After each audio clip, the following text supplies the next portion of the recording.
శ్రీమాత్రే నమః. యాదేవీ సర్వభూతేషు విద్యారూపేణ సంస్థిత నమస్తస్యై నమస్తస్యై నమస్తస్యై నమో నమః.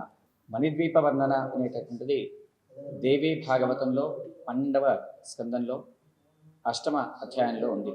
అంటే మణిద్వీపంలో ఉన్నటువంటి వాళ్ళందరూ కూడా ఎటువంటి కష్టాలను పొందరు అనేటటువంటి యొక్క ఆ మణిద్వీప వర్ణనలో ఉంది. ఆ అమ్మవారిని తలిచినటువంటి వాళ్ళు ఆ మణిద్వీప వర్ణన చదివినట్టయితే గనక మీ కష్టాలు కూడా తొలగిపోతాయి అని ఉద్దేశం. ఆ అమ్మవారి యొక్క ఇంటిని వర్ణిస్తూ ఉన్నటువంటి ఆ మణిద్వీప వర్ణన చదివినట్లయితే కనుక ఇల్లు కట్టుకోవాలని కోరిక ఉన్నటువంటి వాళ్ళు ఆ కోరిక నెరవేరుతుందని ఉద్దేశం.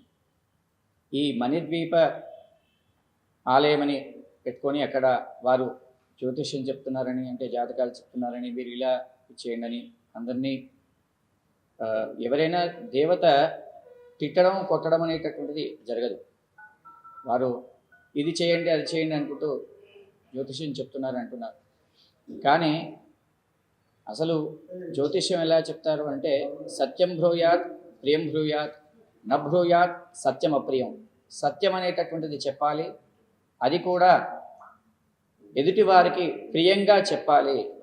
న భ్రూయాత్ అది అసత్యమైనప్పటికీ వారికి భయం కలిగే విధంగా చెప్పకూడదు అనేది శాస్త్రం. అలాంటిది ఇది చేయండి ఇది చేయకపోతే అలా అవుతుంది అని తిట్టడము కొట్టడము అనేటటువంటిది ఇది శాస్త్ర సమ్మతమైనటువంటి విధంగా కాదు.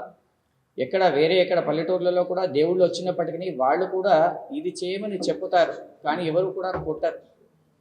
ఇది ఇక్కడ ఖండించదగ్గ విషయం. కాబట్టి మీడియా సోదరులందరూ కూడా ఈ యొక్క విషయాన్ని పరిశీలించి మీ అందరి సహకారం అందించి ఈ యొక్క హైందవ ధర్మాన్ని కాపాడే విధంగా మీరందరూ కూడా చర్యలు తీసుకోవాలని అర్చక సమాఖ్య తరఫున మీ అందరం కూడా మిమ్మల్ని కోరుకుంటున్నాం. ధన్యవాదాలు.